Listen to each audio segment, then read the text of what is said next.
The 2025 NBA draft is an incredible class, and in an offseason in which we are expecting a ton of big moves across the league, the draft seems to be following the exact same pattern. There are a ton of rumors right now about who's getting selected where, big trades at the top of the draft, and it looks like this could be one of the most exciting draft nights we've had in a long time. Now, at the very top of the draft, there's not a whole lot of speculation. Cooper Flagg is going to go first overall, and most people expect Harper to go second overall. There obviously were conversations throughout the offseason about the possibility of either of those picks getting traded for someone like Giannis Antetokounmpo, but as of right now, Giannis hasn't made the decision to ask out of Milwaukee, so the Bucks aren't looking to trade him, and we're not even sure if either of those teams would have given up that asset and some other stuff in exchange for Giannis. They probably would have because it's, Giannis, but right now, that's not on the table. So everything for the draft starts at third overall. And of course, there's all kinds of speculation about trades and what's happening with Ace Bailey, but let's first talk about the team that actually has the draft pick at third overall. That's the Philadelphia 76ers. Right now, momentum is moving towards them selecting VJ Edgecombe out of Baylor. He's a little bit better of a fit on the roster right now, as a bit more of a complimentary guy, still someone with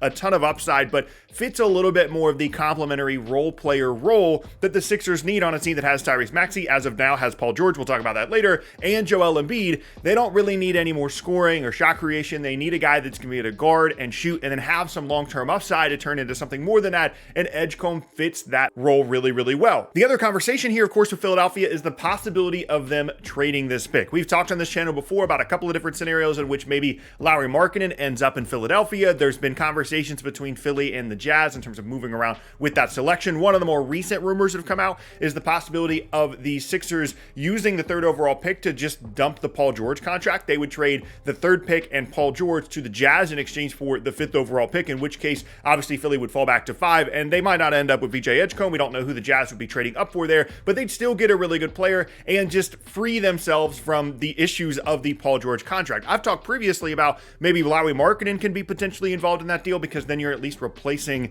the guy on the roster that Paul George was supposed to be, but there's definitely real conversations about Philadelphia trading this pick. As we've talked about in previous videos, the issue for Philly is finding a player that's worth the third overall pick in a trade and finding a team that's willing to take on Paul George, because in really any scenario that you're trading the third overall pick for a player that is worth trading the third overall pick in a pretty talented draft class, you're going to have to attach some significant salary to make that deal work. And right now, Paul George is really the only guy they'd be able to attach to this pick, and he's a negative asset. So it's just hard to find a team that wants Paul George, that has a guy that Philly wants, and would be willing to make a transaction here involving the third overall pick. So right now for Philly, we're looking at VJ Edgecombe at 3, potentially. We're looking at a trade up, which we'll talk about a little bit later. Maybe a Paul George trade being involved from 3 to 5 with Utah, or with a Lauri Markkanen swap, or maybe you could convince yourself that there's like a Cam Johnson or some kind of that level trade where maybe Brooklyn gives up the 8th pick and Cam Johnson comes up to 3. There's some possibilities there. Right now, I'd expect Philly to stay, take VJ Edgecombe,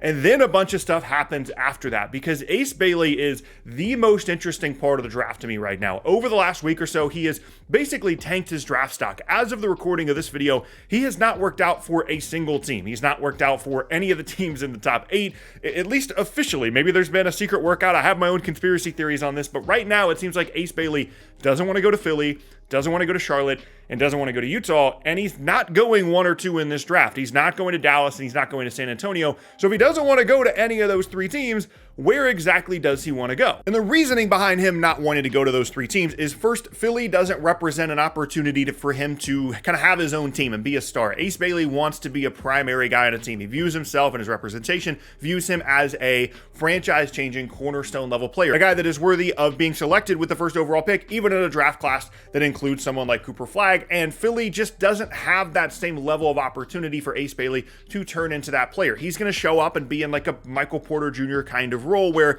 he's going to take some spot-up jump shots, occasionally drive to the rim, playoff cuts, but it's not going to be the Ace Bailey show in Philly. They've already got plenty of talent there, and then he just doesn't want to go to Charlotte or Utah. Those are not markets that he is interested in, and so the question becomes, okay, if it's not Philly, if it's not Charlotte, if it's not Utah, where does Ace Bailey want to go? Because it's clear by his actions, by whether it be taking interviews or not taking workouts or saying he doesn't want to go this place or that place, he has a destination in mind. So what exactly is happening here with Ace Bailey?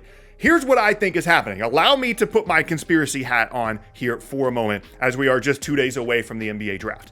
I think Ace Bailey wants to go to either Washington or Brooklyn. Washington represents this opportunity for him to have his own team. They have a lot of talent there, Bilal Coulibaly, Alex Sarr, but they don't have like a primary, offensive focal point star amongst this young core, and Ace Bailey could be that guy. There's also some crossover in terms of the decision making here with someone like Alex Sarr last year that could have gone first overall if he played things differently last year, didn't want to go to Atlanta, wanted to go to Washington. I think there's a little bit of parallels here with the Ace Bailey situation, and Brooklyn also has that same opportunity, although they have guys like Cam Thomas, but Ace Bailey would show up and be the foundational cornerstone piece for Brooklyn, and of course the bigger market there in Brooklyn as well. I think he wants to go to one of those two teams, and what I think has happened, my conspiracy is he has had, whether it be a workout or some kind of conversations have been had with Washington and or Brooklyn. And the result of those conversations is they're going to take Ace Bailey under a few different circumstances. If he doesn't go third overall to Philadelphia, if the Sixers take VJ Edgecombe,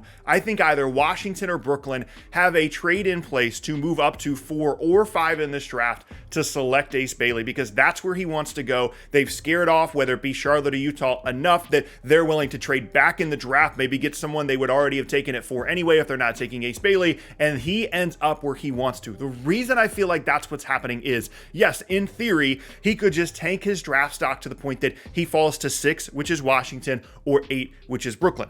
There's two main problems with that. One, there's no guarantee you're actually going to fall that far, because teams like Philadelphia, they don't really care if you've worked out for them or not. If Daryl Morey thinks you're the best player at 3rd overall, he's going to take you. So there's no guarantee that's actually going to happen. And two, even if you do fall to 6 or 8, we're talking about $10 to $15 million lost on your first NBA contract because you wanted to tank your stock from where I think he probably would have gone, which is 3rd overall if he'd played the draft process normally, falling all the way to 6 or 8.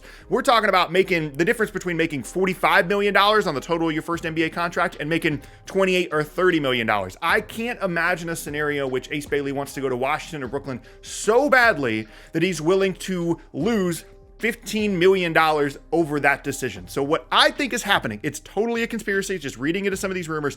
I think Ace Bailey is going to go 4th or 5th in this draft if Philly doesn't take him at 3. And I think either Brooklyn or Washington are going to trade up to one of those two spots so that Utah and or Charlotte can get some assets, move back, and take someone else later in the draft. That's my read on what's happening with, like I said, the most interesting part of the entire draft right now, and that's the Ace Bailey situation. Now, having said all of those things, like I mentioned earlier, the Sixers can absolutely just take Ace Bailey at 3 if they think he's the best guy. Maybe one of these teams like the Nets or Washington move up to 3 with Philly because they want to get assets to trade back. And in that scenario where they just take Ace Bailey at 3, then we could see Edgecombe just go 4 to Charlotte, which I think is a really good fit. Then we could see Concanippel go 5th to Utah, and that could be a very seamless top 5 as then we get to the 6, 7, 8 kind of wild card teams with Washington, New Orleans, and Brooklyn. Outside of that, there's a lot of other movement potentially outside of the top 4 or 5. Obviously, now we have Phoenix picking 10th overall as a result of the Kevin Durant trade. I really think the Nets are going to be looking to trade Cam Johnson and or Nicholas Claxton on draft night, potentially in conjunction with